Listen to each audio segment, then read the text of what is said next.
is Epstein Island Chris Tucker. Oh, Lord. Not Smokey. Oh, Lord have mercy.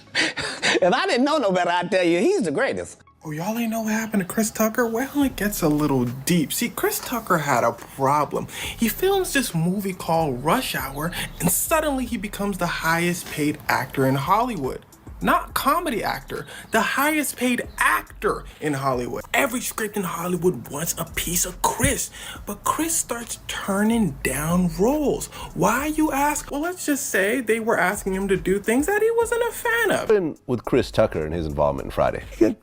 He making big with Jackie Chan with that Rush Hour making $20 million. So I wouldn't go back to Friday either. So that was it. It was just a money thing.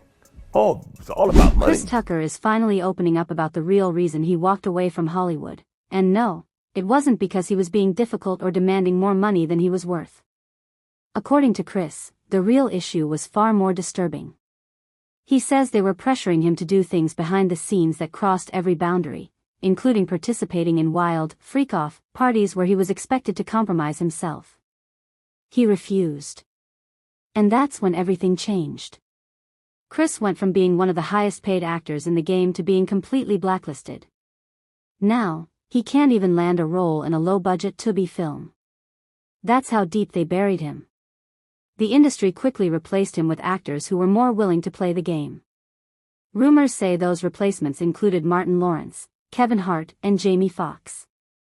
And we've all seen how things turned out for Martin and Jamie. Jamie was allegedly poisoned not too long ago, and Martin was seen running through the streets yelling that someone was out to get him. At first, Chris stayed quiet about why he left. And after watching what's happened to others, it's easy to see why. Years back, when asked why he didn't return for Friday's sequels, he said he just didn't want to do sequels anymore. But now, that answer feels like a cover-up. I know Cube want to do another one because Cube, of course, it's like, he kind of created Fridays, and I was in the first one. Yeah. And Cube, after I did the first Fridays back then, I never thought about doing sequels. I always wanted to do a good job and keep moving to the next movie. So Cube asked me back in, I think it was 96 or 97. He said, Chris, we want to do another Fridays, man. And I was just like, nah, I don't want to do another Fridays. I want to do like Eddie Murphy and them did. I want to do Money Talks. I did Money Talks, and then eventually did Rush Hour. I said, I don't want to do another. And he said, what? You sure? I was like, nah, I don't want to do another. So he couldn't believe it, but he kept moving, and he got Mike Epps, and they went and did another one, and it was great. He did two of them, and they were great. That explanation didn't hold up, because right after turning down Friday, Chris went on to star in Rush Hour. And not just one, but Rush Hour 2, 3, and even 4. So clearly, his issue wasn't with doing sequels. There was something deeper going on that he wasn't ready to speak on at the time. Chris has always been a man of strong faith, and his religious beliefs didn't align with a lot of the things going on in the industry. That made it easier for him to walk away from the fame and fortune once they started asking him to cross lines he wasn't comfortable with. In fact, he once admitted that one of the reasons he chose not to return for Friday was because many of his castmates were heavy weed smokers, and just being around that energy was enough for him to say no. That tells you everything you need to know. Was Chris Tucker not talked about being in next Friday? Because I know it was Mike Epps, but... We wanted him. He turned it down. Yeah, we wanted to pay him $12 million to do that movie. What the And he fuck? turned it down. He said it was for religious reasons. He didn't want to cuss, and he didn't want to smoke weed on camera. As soon as Chris started rejecting certain roles, Hollywood didn't hesitate or try to convince him otherwise. They simply moved on and replaced him with others who were willing to fall in line. Like I mentioned earlier, those replacements reportedly included Martin Lawrence, Jamie Foxx, and Kevin Hart. The industry wasn't just looking for one funny black comedian anymore. They wanted several, all at once.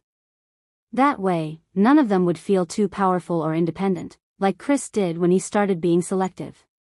It was a strategic move to prevent anyone from getting too bold or thinking they could turn down the wrong offer. You had to go to Martin Lawrence, Kevin Hart, Jamie Foxx. They were saying, hey, we'd love to do them. And to be fair, they did amazing jobs at those roles. Now, since they did such a good job, they didn't really need Chris anymore. But that was fine with Chris. When I say he was turning down movies, I mean he turned down hundreds of millions of dollars worth of movies. And it's literally just as simple as he didn't want to do it. He didn't want all that came with it. Other people decided to fill the role. Win-win. The first one to fall was Martin Lawrence.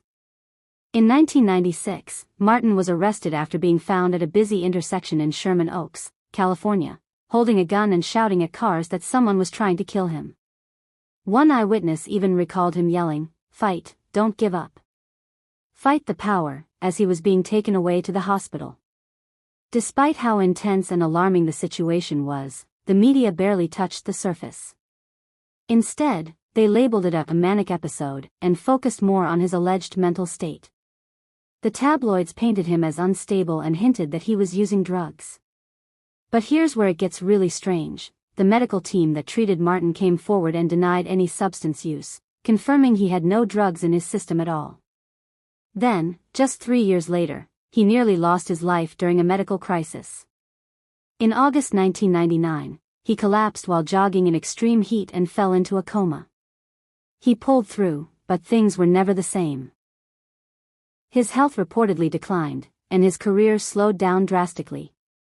Then there's Jamie Foxx, who faced his own terrifying health scare in April 2023 when he was hospitalized after suffering a stroke, yet another comedian allegedly targeted after reaching a certain level of success. A stroke. I cannot even begin to tell you how far it took me and how it brought me back. I went through something that I thought I would never ever go through. And I know a lot of people were waiting, or wanting to hear updates, but to be honest with you, I just didn't want you to see me like that, man. I want you to see me laughing. Now, by being quiet, sometimes things, get out of hand. People saying what I got. Some people said I was blind, but as you can see, the eyes are working. The eyes are working just fine. Said I was paralyzed. I'm not paralyzed. But I did go through, and I know they talk about people crying on videos, you can do take two, but I'm not gonna do a take two. It is what it is. And if you see me out from now on and every once in a while I just burst into tears, is because it's been tough, man. I was sick, man, but now I got my legs under me, so you're gonna see me out. But like I said, I just want you to remember me for the jokes that I crack, the movies that I make. Some of them good, some of them ain't. I think I got a good one out. And the songs that I sing, man. And then, some people were talking about I'm cloned. Rumors have been swirling that Jamie Foxx's stroke wasn't natural, that someone was actually trying to take him out. According to Street Talk, his medical emergency was the result of being poisoned. This theory was pushed into the spotlight by Diddy's former bodyguard, Big Homie CC, who openly accused Diddy of being behind Jamie's mysterious illness. He claimed Jamie was poisoned with cyanide, and that he knows because the same thing was done to him. Big Homie says Diddy tried to poison him twice with cyanide, and during the second attempt, even his brother was affected. Fortunately, both of them survived. But the story gets even crazier. He claims the reason Jamie has been so tight-lipped about what really happened is because he actually reported Diddy to the FBI, accusing him of being responsible for the poisoning. However, due to a lack of solid evidence, the case was never made public, and Jamie has kept the details quiet ever since. Fox reported him to the FBI because of it. I know that's a fact. So, wait, you're saying that Diddy poisoned Jamie Foxx and that's how Jamie Foxx got sick? Jamie Foxx reported this man to the FBI because of this. It's facts. Wow. Okay, and how did you hear about this? If you can tell me, or if you can't, that's all good. But you know what I'm saying, like, well, people are they're gonna want to know, you know what I'm saying, how this happened, or you know what I'm saying, what's the backstory to this? Well, by the time this dropped, this is gonna be in the stratosphere. It's gonna be in the ether by the time this drop. You could probably look it up right now. But by the time this interview drop, this is gonna be out in the ether for sure. These people poison people, bro. I've been poisoned 3 times. Why am I testing positive for cyanide? You feel me? Why do I had pneumonia 3 times. So people like, man, why he breathe like that? Because I only got 1 lung. And then I had a car crash. I got 1 nostril permanently blocked. And I done had pneumonia 3 times. Somebody been trying to poison me. My brother got poisoned with me. The little lady I was bodyguarding, she got poisoned. Like, somebody is carrying on these antics. These is facts. Is there any idea why Diddy would want to poison Jamie Foxx? You get called to testify if you on camera and some of this footage, and you want to make it a little bit easier for yourself. It's ways in this industry people go about doing things. Just know I tested positive for cyanide 3 times. After drinking some bottles in the club. Once you get hit with the cyanide, it turns into pneumonia. I had it 3 times. Dr. Schutte came out. He said, well, we didn't find where it was coming from, but he is having a stroke. He may be able to make a full recovery, but it's gonna be the worst. My youngest daughter, she's 14. I didn't want her to see me like that. But she snuck into my hospital room with her guitar. They said I was paralyzed. Said I couldn't walk. Unlike Jamie and Martin, Kevin Hart hasn't faced any strange health scares, but that doesn't mean he's in the clear. According to Cat Williams, Kevin's success didn't happen by chance. Cat has openly called Kevin a sellout, claiming he was handpicked to replace him after Cat refused certain Hollywood deals in order to keep his integrity.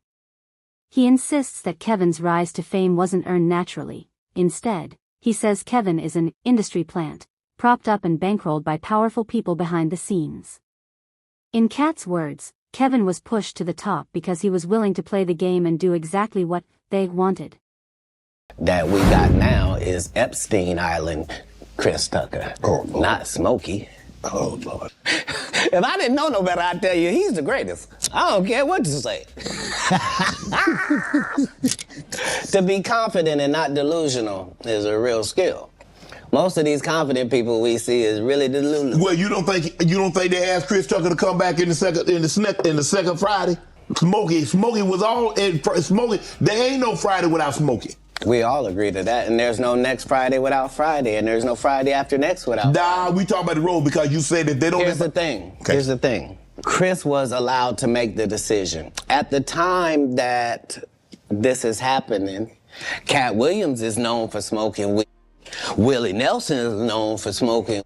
Right. Snoop's known for smoking weed. But none of us is really known except Willie.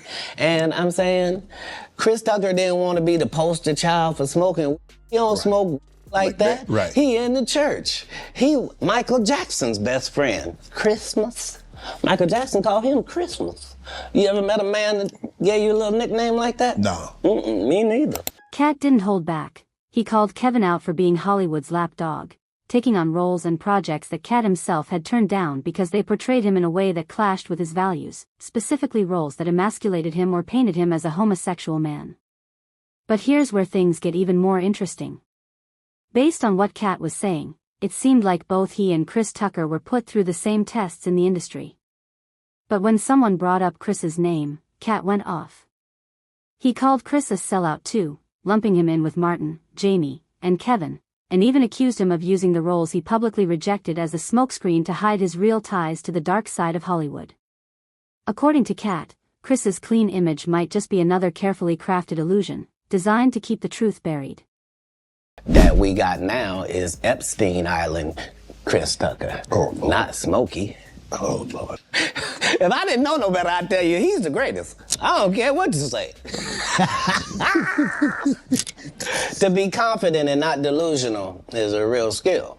Most of these confident people we see is really delusional. Well, you don't think they asked Chris Tucker to come back in the second Friday?